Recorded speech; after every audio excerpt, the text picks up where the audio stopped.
Welcome to a new episode of Open Talk podcast by Sportreact. We filmed three very special episodes online with international guests, some amazing strength and conditioning coaches.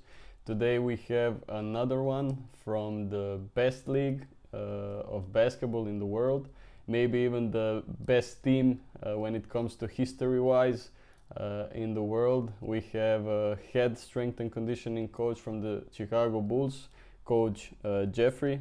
Coach, thank you very much for being here and giving us your time, since I know that season is right around the corner, so you must be very, very busy. No, it's thanks for having me on. I'm excited to be here. Nice. So I'll keep it short now. We'll start immediately so that you can continue with your busy schedule. Okay. Sounds good. Let's do it. So we know that NBA season is pretty long. You play in average, let's say, is it 3.5 games a week? About 3.5 games a week. Yeah. How do you manage load? How do you monitor it when it comes to the gym stuff, off-court stuff? Because they play a lot of games, they travel a lot. So how do you do that part? Well, starting off with a great question, right? Yeah. It's pretty loaded, though. There's a lot of answers to that.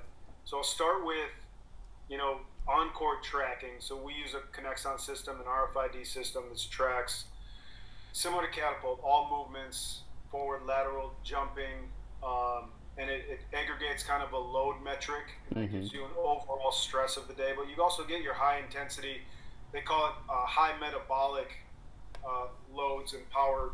So you kind of get that high intensity work that you can differentiate from just the overall work, which we look at a lot. And then you get your number of sprints, you get your pace of play, stuff like that. So we really get into it for on court, and that's going to help us to guide everything else that we do. It's funny you asked this question. We were just talking about load management. I don't know if people saw the NBA came out with their, I think it was a tweet, but a statement saying that load management has not affected the amount of games guys play in overall player health. And it's funny, I argue that because their interpretation of load management is simply sitting out games. Yeah.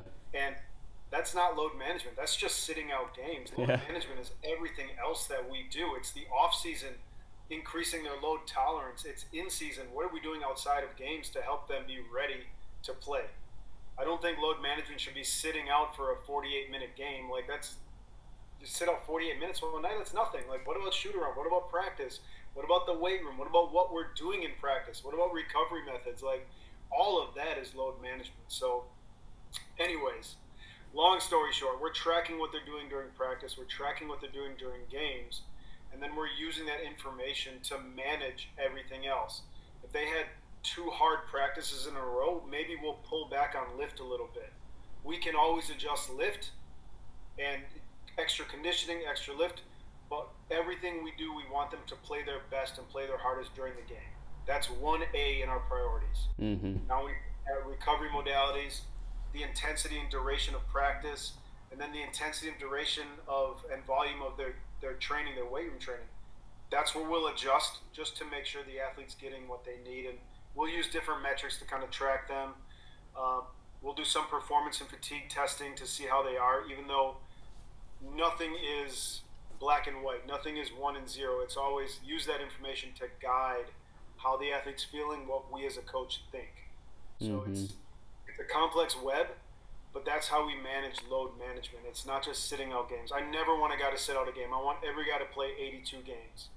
We can manage the other 21 hours of his day around that game to get him to play. So that's kind of where we're coming from. That's a very good goal. Is there guys that just because of their game load don't do anything off the court, let's say in a week? Typically not. A lot goes into that. A guy can play, let's say a guy plays high, which would be like 35, 36 minutes is a lot of minutes for a game. But how old is he? Is he 36 years old or is he 22?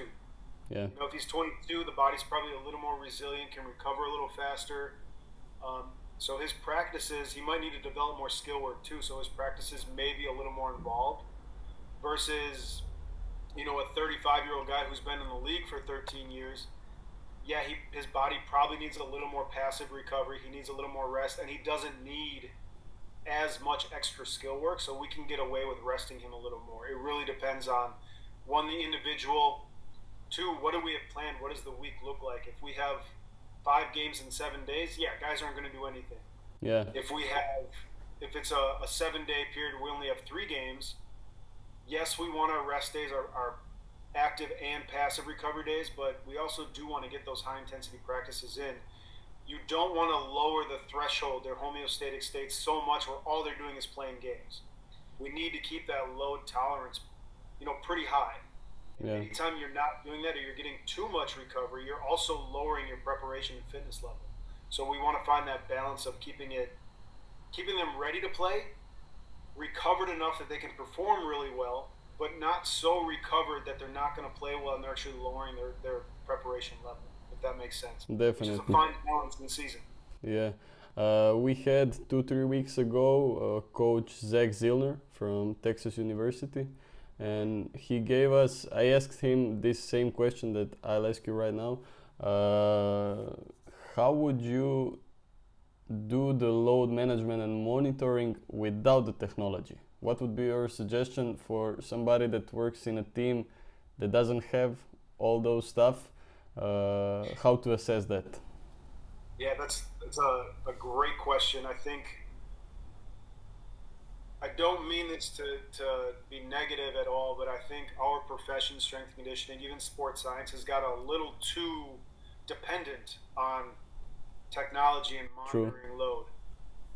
Yes, we use it. Yes, it guides the conversation, and it's always good to have objective data. However, if you can't be a coach and watch a guy walk into your weight room and have a conversation with him and see how he's feeling, watch him move during the warm-up, watch him move during the lift, you can tell if he's fatigued, if he's worn out, if it's chronic, if it's just acute. There's a lot of things you can tell by just having a conversation and using your coach's eye and watching the guy move.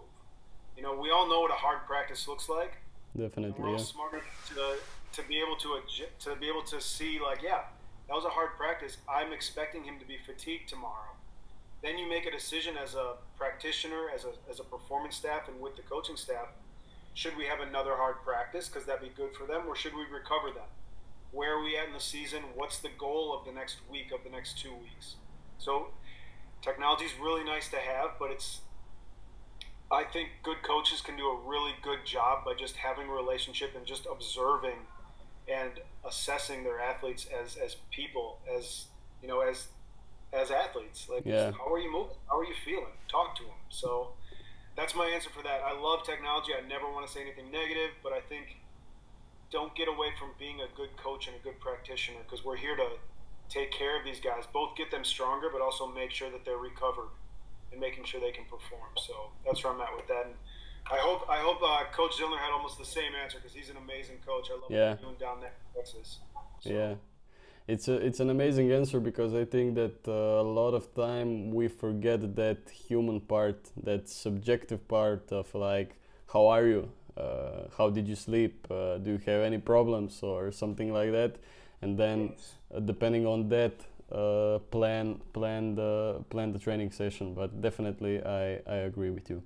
When it comes to injury prevention, how does load monitoring help in that part? Yeah, that's another good question. I'll start off by saying injuries happen. Definitely. Right? You can't control when a guy lands on another guy's foot.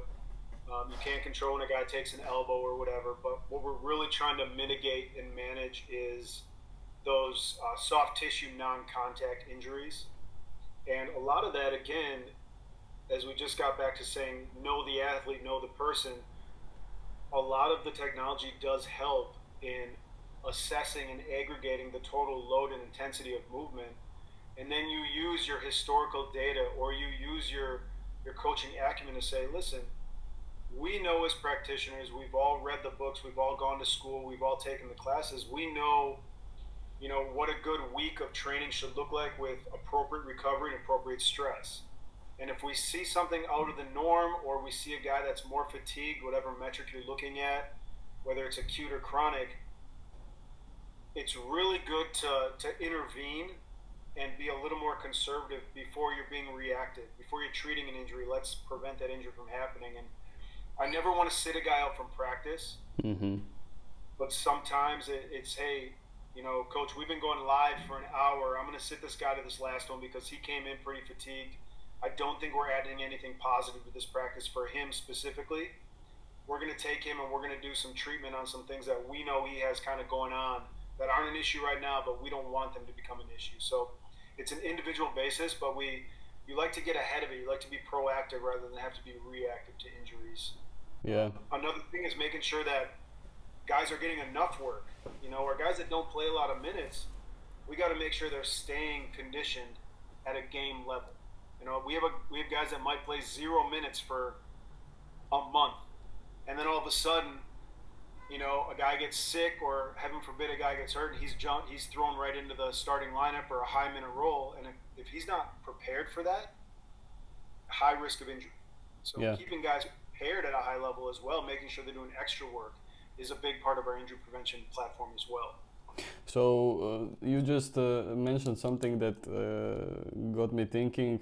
The guys that don't play, do you try to give them the high intensity, high load right after the game, so they replicate the game, or do you keep it for, let's say, the day after?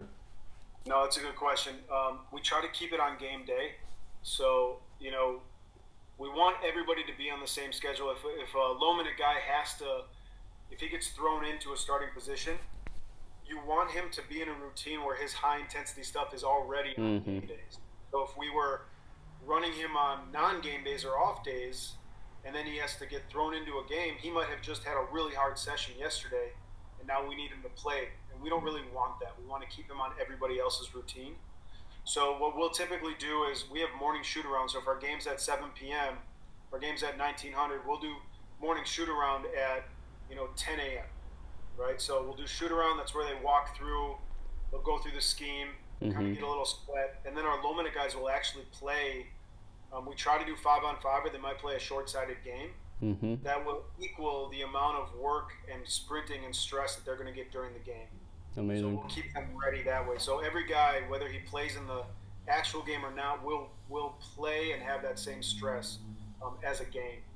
Some of our guys, if we don't do that, we will condition them right after the game. And we'll either do treadmill sprints or get on the court and actually run.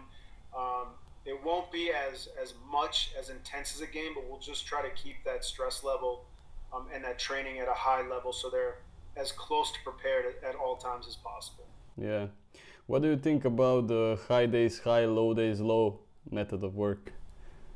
I like them to a point. Again, it's the schedule has to dictate. If we have, I think in November, one of our weeks coming up here in November, we have 5 games in 7 days. Yeah. That's going to be 5 high days. So our low days need to be low. Yeah. However, if we have like 2 games or 2 days in between games, where it's game and then off day, and then game, yes, those off days are going to be a little lower, but you don't want to just take them off and make them really low, right? We want to keep a level of preparedness, so that gets a little sticky. I do like off days to be truly, passive recovery, maybe a little active recovery, but very low. But when we're working, I want a high quality level of work. I think too many times, that even in college, but definitely in the NBA, we get caught in kind of that middle ground of, it's hard because it went for 2 or 3 hours, but we never really got super high intensity. And you get kind of caught in that middle ground, and it causes a lot of chronic fatigue over the course of a season. And we really try to avoid that by a little more undulation, a little more differentiation between game days, high. If you're going to practice, either it's got to be short and super high, or let's get our volume in, but you can't make it both high volume and high stress intensity, right? Yeah. Because the game's coming the next day, we got to be ready for the game. So again, I don't think it's as common practice as it should be, but yes, high days high, low days low. But when you get that time in between games, you sometimes need to add more kind of high days a little bit. So yeah. How much impact do you have on the intensity of the practice, basketball practice? when it comes to planning with the head coach? Sure.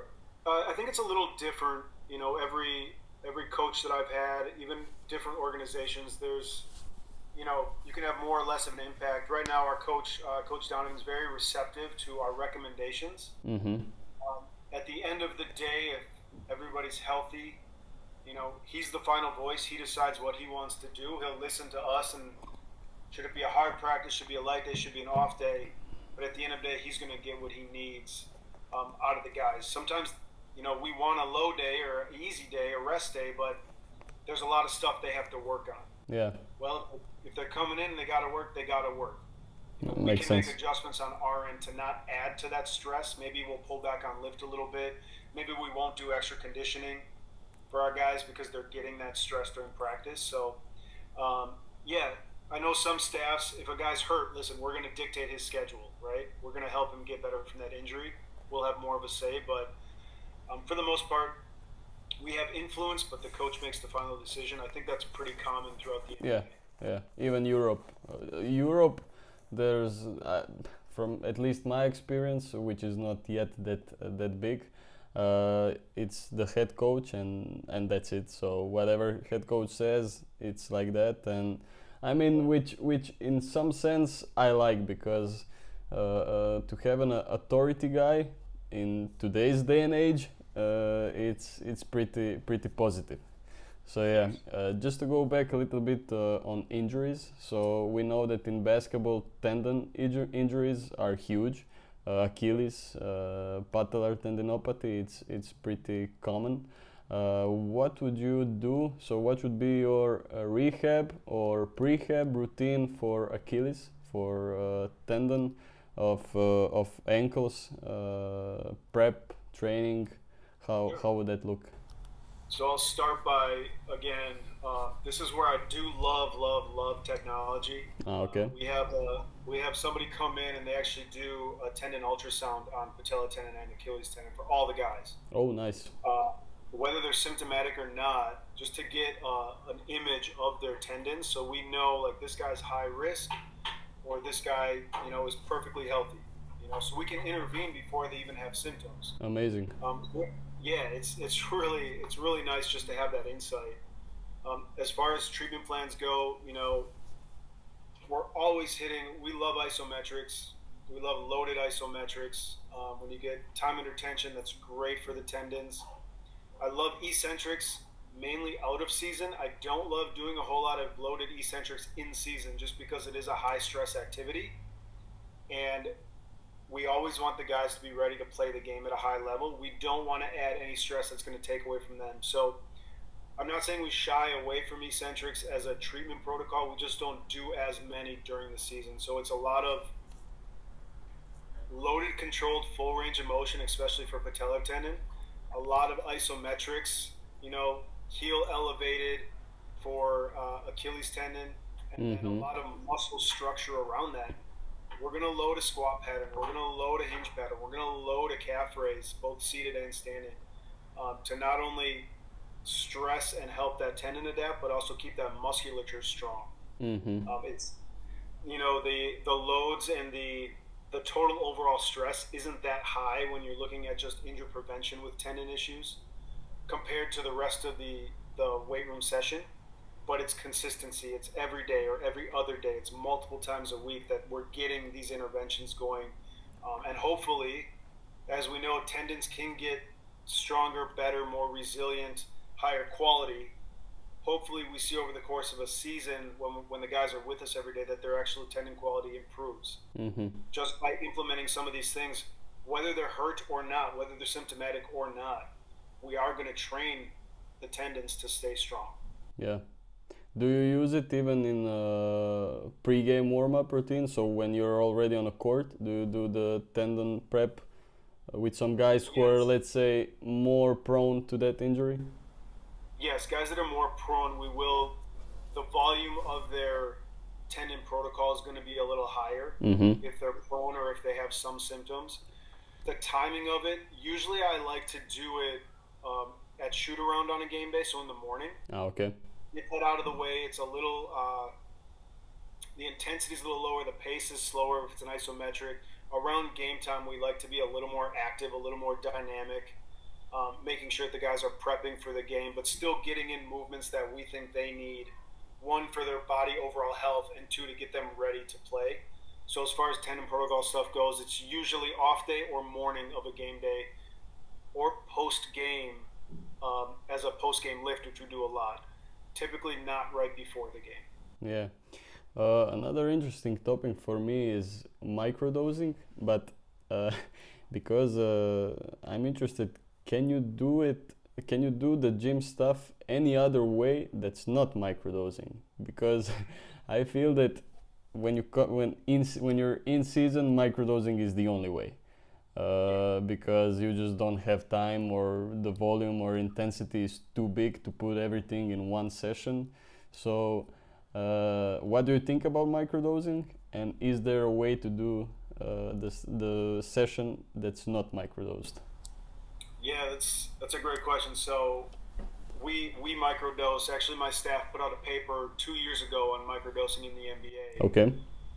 Because we found it's the most effective way to train athletes during the season.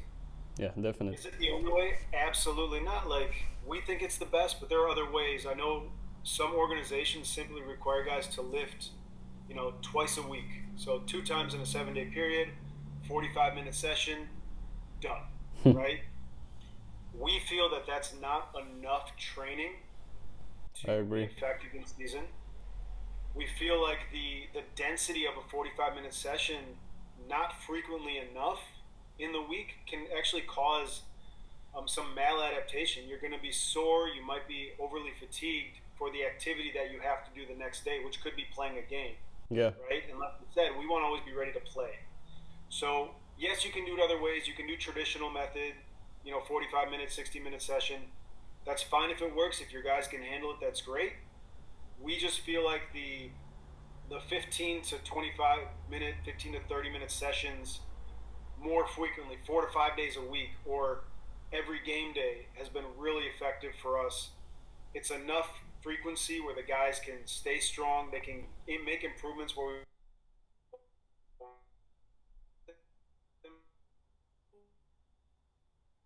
I'm losing you.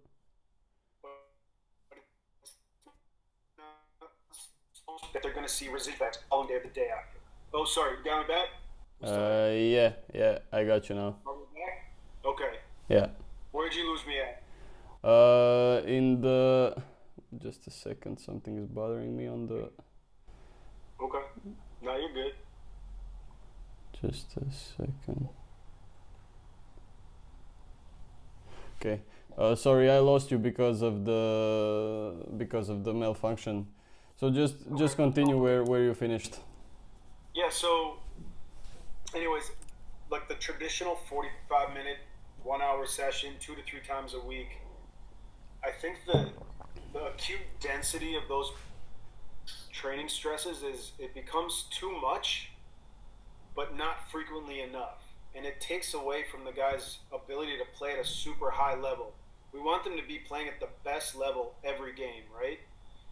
With microdosing, the 15 to 25, 15 to 30 minute, 30 be a long one, but 15 to 20 minute session, it's very effective. You really have to get to the crux of your program. What's important? Let's cut out the fat. What's important? Get them enough volume where it's effective, but then get them out of there. And they come in for the next session and you do, what's important? What didn't we hit the last session? You kind of, as a strength coach, you always want to get to every movement pattern. Yeah. You got to put that aside and say, we'll get to it throughout the week. But the frequency is so great that they never get overly fatigued, but you can still make improvements on where you want to make improvements. You can maintain where you want to maintain. And there's no negative residual effects of fatigue from the training session. And that's really the goal. We want to make improvements. What's the least amount we can do for the greatest amount of effect? And microdosing in season is, so far, we've found the best method to do that. Yeah, you in some way answered the next question, but still, I'll ask you, how much progression-wise can be done in season NBA team? Yeah, that's a great question. Again, that depends on what level our athletes at, what their age is, how much they're playing. So we get veterans in that have been in the league for 10 years, and they know by that point that off season is when you make your progressions. Yeah. In season is when you maintain it. It truly is. I'm not going to say our goal is to just maintain athletes, because if a guy comes in, and we can always improve strength, we can always improve mobility, but usually the amount of games, the amount of stress, it's if they're high minute athletes, it's very hard to improve power production, jump height. I haven't found anybody that can do it yet. However, if we can maintain and not lose anything throughout the season, and then we have a good relationship with coach, we can kind of help dictate the practice plan. Hopefully we can taper and peak at the right times towards the playoffs to maybe allow that guy to maximize whatever he has left in the tank at the end of the season, right? That Now, makes with young sense. guys that don't play very much, absolutely, we're trying to make improvements across the board, whether it be strength, power, speed, hypertrophy. We'll implement a program that's going to attack those attributes, and hopefully we see improvement, because we're not worried about them playing games. We're not worried about all the stress of a 48-minute game. They're not getting that. They're getting that in practice, but we can overload them throughout the season, as not as much as the off season, but so much that they have to be prepared to play. But in reality, it's about training. It's about getting better at their young age. Yeah. Not so much just being ready every night. So that's a little bit of a convoluted answer, but it really depends on what's the athlete, what do we need him for, what is he needed on the court, what can he handle, how old is he. Younger guys can recover a little better than older guys. Older guys, they take their extra days. I'm 40 and I have a good lifting session, and I need a couple days in between. So, but yeah, it really just is individualized. But in season, we're trying to keep guys as powerful, as fast, as strong as we can. But off seasons, when guys make their improvements, truly have to make their improvements when they step away from the game of basketball. That makes sense, and you just mentioned the next topic, off season. We had a guest, my good friend and mentor, Luka. He's a well-known and very good EuroLeague strength and conditioning coach, and he mentioned that I won't quote him because I'm not 100% sure, but he mentioned that there's some kind of rule in NBA when a season finishes. How long a player cannot do basketball or gym stuff. So can you give us a little bit more insight on that? What's Sure. that about? It depends on the season, right? Mm-hmm. We didn't make the postseason, so that's an extra month and a half of play. I think most of the players on Denver probably didn't pick up a basketball for 2.5 months. Right? Nikola Jokic definitely. The first time he played basketball was probably when he got back to camp. Yeah, 3 months later, I believe so as well. And but understandably, that's a long season, right? Yeah. They're playing from October all the way to June. There's not a lot of time off, so you have to recover. That's a lot of stress. With our guys, unfortunately, we were done early. We were done in April of last year. So I tell guys, listen, the season's hard. It's 7 days a week. Even on off days, which are very few and far in between, you're still doing some sort of passive recovery. It's tough to put basketball to the side. So I tell guys I want them to put everything away for at least 4 weeks. Don't touch a ball. Don't touch a weight. Okay. It's okay. It's okay. Yes, you're going to detrain, but mentally you're going to refresh and you're going to be ready to go train again. So I tell guys 4 weeks. Some guys take 6. Some guys, they'll start running again, or they'll start doing some lighter reconditioning after 2 or 3 weeks, just to keep their mind kind of. Some guys use it as a recovery method, just to run, to keep their mind fresh. So it's a little hit and miss. It's guy dependent, but in reality, I don't want guys doing any sort of intense physical activity or training for 4 weeks after a season. Mm-hmm. Their bodies recover, and then they all go away. Right? Nobody's in Chicago. They all have their own guys. A lot of guys live in Miami, Texas, LA. Mm-hmm. So we hope that we develop a relationship with whoever they're working with, or we set them up with a trainer. But then you have kind of what I like to do is just standard periodization in the off season. reintroduce to anatomical adaptation, basically reintroduce load, right? Get them to tolerate a full training session, and that might take a week or 2 or 3. Yeah. Then you want to, are they out of shape because they're a little fat now, or do they need to put on weight because they lose a bunch of weight if they stop training? So our next goal is going to be to get their body back to where we want it to be. And then we improve strength, power, speed, refeed whatever we want before camp. And then they come into camp and hopefully they can manage the stress level of camp and we can get a little better eyes on them. So it's pretty traditional linear progressions in the off season. But listen, like, it doesn't have to be difficult. Like, the basic stuff really works for these guys. Yeah. And if they stick to it, they usually come back in a pretty decent shape, and we have something we can work with and make our final adjustments while they're here. Yeah, you again led me a little bit to the next question. How to approach a player who comes to training camp out of shape, if you have experience with that? Do you put them like a week or 2 on a sideline and bust his ass for the intensity, or how does that look? Yeah, I don't actually. This is where I get a little disagreement from my colleagues, and even sometimes coaches don't like it. If a guy comes into camp out of shape, listen, camp is hard. Physical activity, the amount of running is very difficult. And I equate it to this. If you have a marathon runner that took 3 months off, but now they have to run a marathon in 2 weeks, I think the worst thing you could do is make them run a marathon every single day up to that. Makes sense. Get hurt, right? Yeah. Same thing with out of shape guys. Camp is already hard enough. They're doing enough running that's enough conditioning, and probably too much volume and conditioning for what you would traditionally do if they said, hey, you have 2 weeks, get this guy in shape. It would probably be less running than what they're already going to do in camp. Yeah. Okay? But now they're back and they're in camp, so I don't want to put extra running on top of that because they're going to get hurt. So what I do is I let them adjust through camp. Hey man, you got to push through. We're going to manage you so you don't get hurt, but you're going to recondition yourself there. And now once you have a level that's fit enough, and your homeostasis is kind of returned to a place where your body's not freaking out, now I know you need a little more fitness, but you can handle the stress of camp and practice. Now I'm going to add more on top of that to kind of top off your fitness and get you to an elite level where you need to be fit. There's no making up for time. If you didn't condition yourself for 3 months, you're not going to make that up by doing extra in the 2 weeks that you're already doing camp. So let the body acclimate, let the body adjust to camp, and then we'll get them so that we're not adding a risk of injury on top of them being out of shape. That makes sense.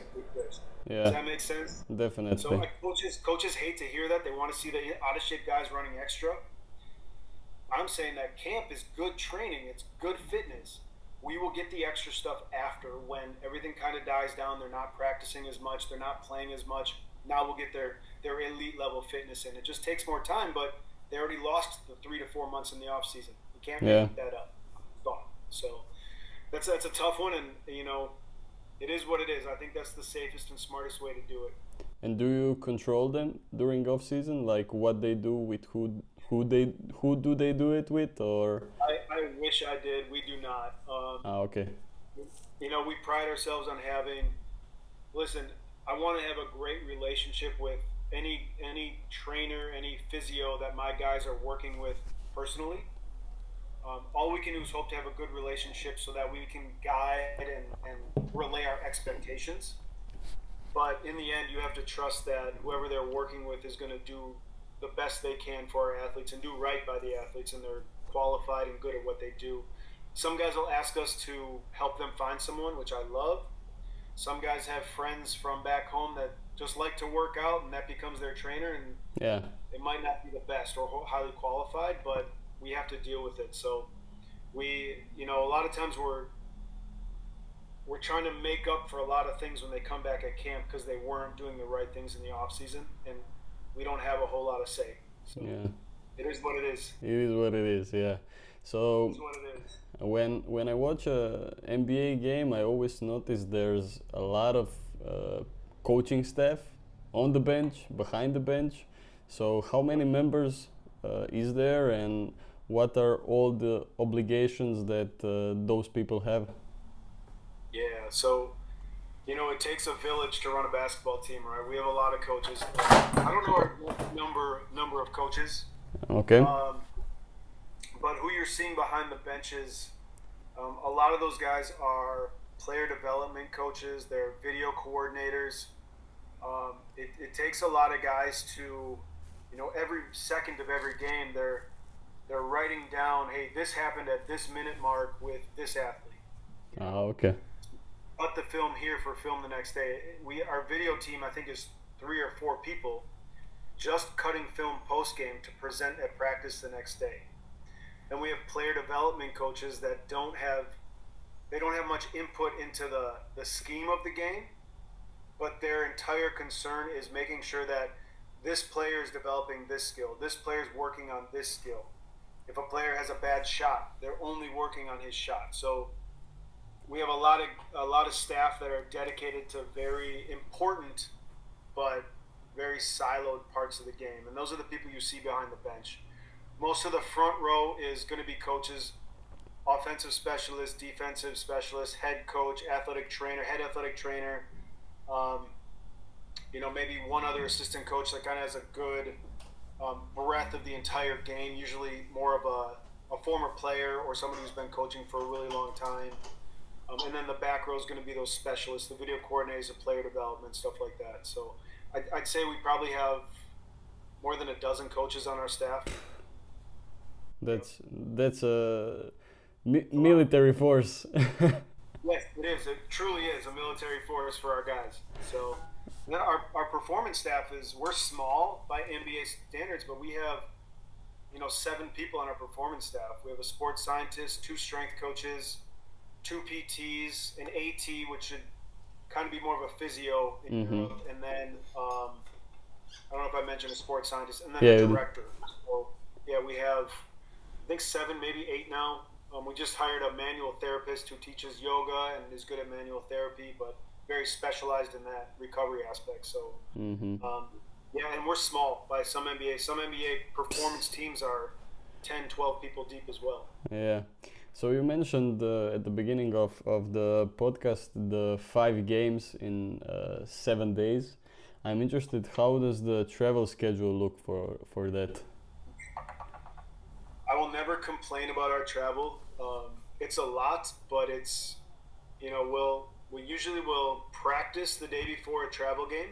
So we'll practice at home, and then we'll fly to whatever city we're playing. And we fly easy. It's a chartered flight, so to make sure that nobody gets lost in TSA and all the other stuff, and so we fly private. Get to the hotel, we're making sure guys are fed, give them dinner options, give them recovery options, maybe treatment, and then we'll wake up in the morning and usually go to the arena that we're playing at that night and do shoot around. Get used to the rims, get used to the court, get used to the lights, stuff like that. And then we'll try to take a nap, go back to the hotel, take a nap, and then it's game time. So game will get played, we'll get done. Hopefully we're out of there. If it's a 7 o'clock game, we're out of there by 11 p.m., 11:30. Okay. Get on our flight, fly to the next city. If it's a back-to-back game, what we'll do is we might get into the city at 2 a.m., go to sleep, and then it'll be get guys up for like a brunch, lunch kind of thing, early afternoon, late morning, do our walk through our prep then, right before the game, just earlier, play the game, and then we'll decide if it's an off day the next day. If we're heading to a nice city that's warm, we might go right away and try to wake up the next day, have an off day in a warm city. Or if it's already a nice city, we'll stay overnight, get a good night's sleep at the hotel, wake up a little later, and then travel to the next city the next day. We pretty much just repeat that, especially on like the 5 and 7, but anytime. It's, we're either going to stay the night and try to get a good night's sleep or get to the next city, get there at 2, 3 a.m., usually like 1 or 2 a.m. Yeah. And then just push our day back a little bit so the guys can try to get a little more sleep. The hard part with that is that, your circadian rhythm is what it is. You're going to wake up usually at a normal time, Yeah. even if you got to bed really late. So, back to backs on the road are tough, but you got to utilize those off days to just recover and get your rhythm back. Yeah. So I What's like to the put in more time. Oh, sorry. sorry. What's the longest plane ride that you have? The longest one we have, I think that's from. Usually it's from LA to back home. I think it's almost 5 hours. Oh, how So do you handle that?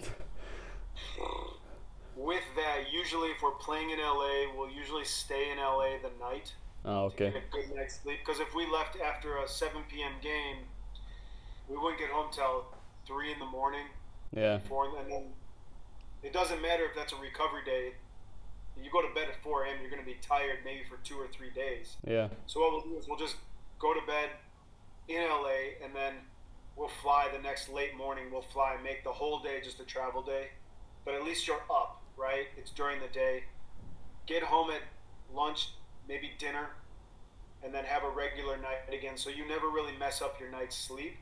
You just kind of lose a day traveling, which kind of takes a mental toll and a little physical. But I guess it's the least of two evils.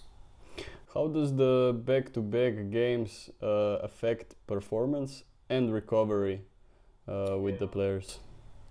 Performance isn't a big issue. You have to expect that guys are fit enough to be able to do 2 hard days in a row, right? 2 games in a row. I think we I think we overthink it as strength coaches now, right? Like, oh, a back to back, like we shouldn't be doing 2 hard things right in a row. It's like, come on, we can manage that, right? You can play a 48-minute game 2 nights in a row, 3 nights in a row, whatever, right? But I think being smart about it over the course of a whole season, recovery becomes the hard thing then. It's what about after that second game, right? We need to make sure that athletes, even after the first game, recovery, recovery, recovery. Get your compression on, put your boots on, get your manual therapy, whatever you need to do, make sure you're very proactive about that and ready for the next game. Same thing after the second game. Recovery modalities, be ready to go. And then the next day, what are we doing since it's an off day? What are we doing to make sure our body's ready to go for the next game? Mm-hmm. Maybe it's active recovery. Maybe it's coming in and getting a little bit of aerobic fitness in just to get the blood flowing, get everything all the scar tissue broken up. Maybe it's manual therapy. That's the important part, is being proactive about your recovery, especially off of a back-to-back, to be ready, because there is going to be fatigue. Yeah, But definitely. if we can be fit enough going into that and then proactive about our recovery, it's always going to suck, but we can mitigate how much it sucks. Definitely. Next topic. I don't know if you can get into it. If no, let me know. It's about Lonzo Ball. I'm pretty interested what is going on with him. It's very unfortunate that I must say, because I adore him as a player. I love his style and how he developed. So to have those knee issues is pretty sad. But what happened there actually, if you can say?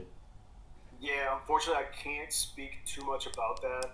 We have HIPAA compliance, Mm-hmm. so I will say that Lonzo's in good spirits and he's doing well in his rehab right now. It was a long process, a lot of things went on, but I can't get into detail. But he's doing good right now in his rehab process. So That's amazing. I'm hopeful for him.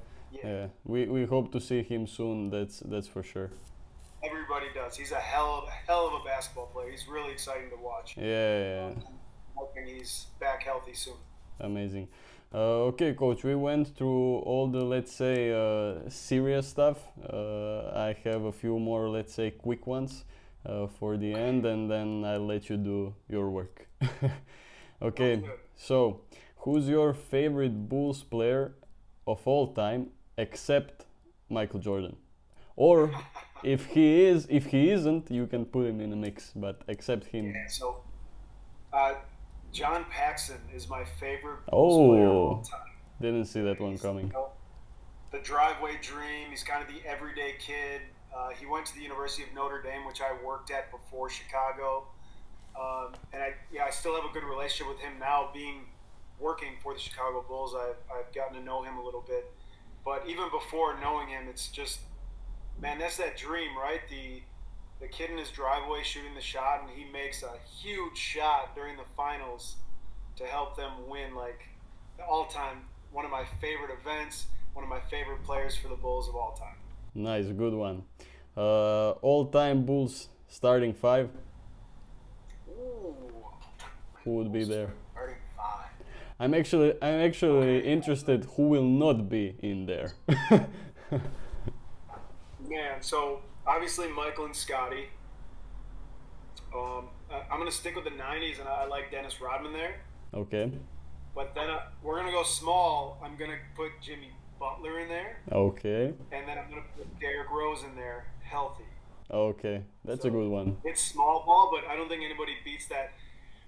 You go up against a true big, and we might struggle, but I love the talent, the speed on that small ball roster. We've had some great guards and shooting guards come through Chicago. I think that's where we thrive. So I'm sticking with the small ball. That's definitely my 2K starting five when it comes to all-time Bulls. Definitely. Dennis can handle his own undersized five. Definitely. He's a character, so he'll get through it. He's a character, man. He's a character.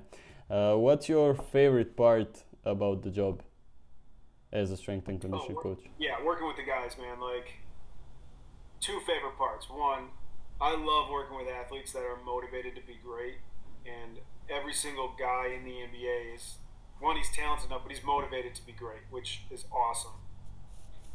I think the second part is the strength and conditioning coaching aspect of it, the having to think on your feet, having to be creative, getting to be creative with exercises with these athletes is just, it's like the best thing on earth, man. Like, we can all write a program, but you know, when I write a program for a guy and he comes in and he's sore because he played more minutes last night and just, you know, isn't feeling the lift, like, okay, I'll tell you what, man, I'll meet you halfway. We're going to do this exercise. I'm going to think off the top of my head, and it gets something that falls in line with what I wanted, but will get him to be excited about, is like, getting guys to train is like the best thing on earth, dude. It's so fun. I like the lack of, college is so structured, it's great. But here, you really have to be a teacher. You have to convince guys that things are great, and you get them to embrace it for themselves, not for you as the coach. It's awesome. But that's my favorite part of all time, is just getting to know these guys and then finding a way to train them that excites them. It's awesome. I like it. One question that I asked all of strength and conditioning coaches on this online podcast as well, with Luka, I talk about it all the time. It's education, but mostly what does it take to get the job on the highest level? So I'll give you 4 things, and you can rank it and give something behind that. So you have formal education, so it's a degree, bachelor, master's. You have self-education, so courses, books, mentors. Experience as like an internship, and characteristics as a human being, how you are. How would you rank those 4 things? Those are awesome, and I think those are the big 4. Formal education, first and foremost. It's just a requirement now, usually starting at the college level, but definitely at the pro level. A master's degree in this field is required. So you're not getting a job with just a bachelor's. You have to have a master's, which I think is great.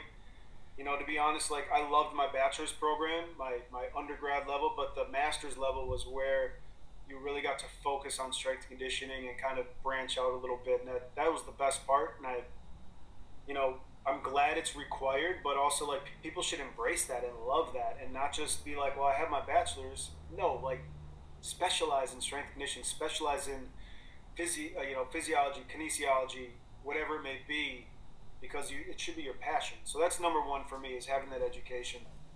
Characteristics is another one. I think that's number 2 for me. Okay. Not just knowing what you're doing, but are you self-driven? Are you dedicated? Are you a good coach? You know, what's your personal skills like? I think all of those combined that kind of fall under the characteristics. That's the second thing to put together a good coach at this level. Third, I'm going to say, is your experiences. Okay. You know, not just being self-driven to take, a class here or get a certification here. That's kind of expected, but like, have you done internships? Who's your mentor? Like, all of these things, I've always found the best strength coaches in this field. All my colleagues that I really respect, they've always had great mentors because they sought out those mentors, and the mentors took them under their wing because they saw something in them. Usually it's because they're a hard worker and they're sharp and they're passionate. But also, they've gone out and, your experiences, you've done a million internships to learn. As great as school is, nothing replaces doing the job, making mistakes, learning from those mistakes, and, repeating until you get it perfect. So, I think experience has to be, down the list 3. I wish it was a little higher, but characteristics and formal education need to be there too. Yeah. And then last, but definitely not least, is self-education. You never stop learning. And I think that's something that we're always learning as young strength coaches because everything is new. But as we get into this field, a decade, 2 decades, I've met a lot of coaches that stop learning and they get stuck in their ways, and that might be great, and they might be great strength coaches, but no matter how old you are, how tenured you are, you should always be learning new things. Even if it's from the new kid who just came in. What's new in education right now? From when I was in school to when my new strength coach was in school a couple years ago, new things have come up. They're teaching new things. I want to keep on top of that stuff. So I think self-education's important as well. But having to rank them, formal education and characteristics, and then experience and self-education is where I put those. Amazing answer.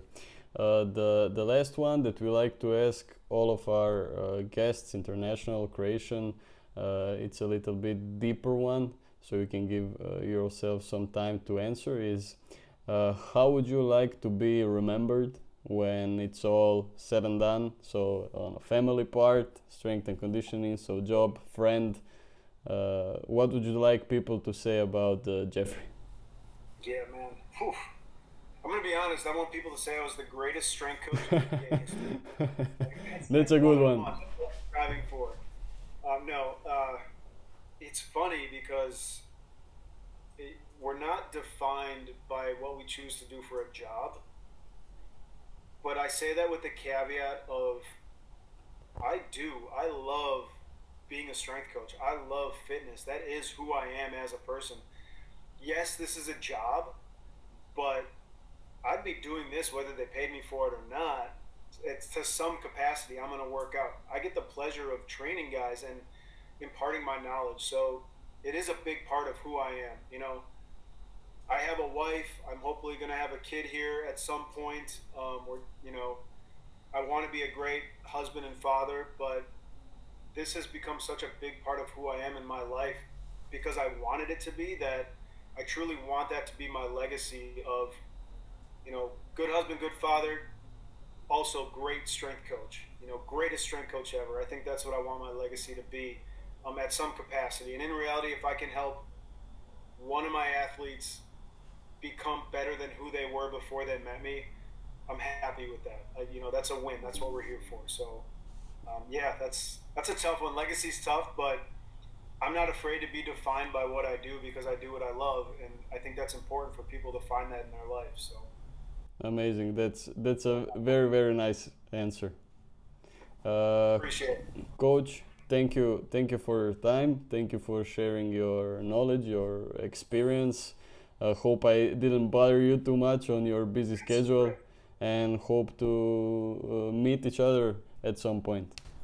Absolutely. I hope that as well, and I appreciate you contacting me and bringing me on here to have a conversation. I really appreciate it. Amazing. Thank you, and have a nice rest of the day, and I wish you all the best in the upcoming season. Appreciate you. Thank you very much. Have your listeners follow the Bulls this season. Hopefully we do. We'll do. Thank you, Geoffrey. Bye. Thank you. Take care. Bye-bye.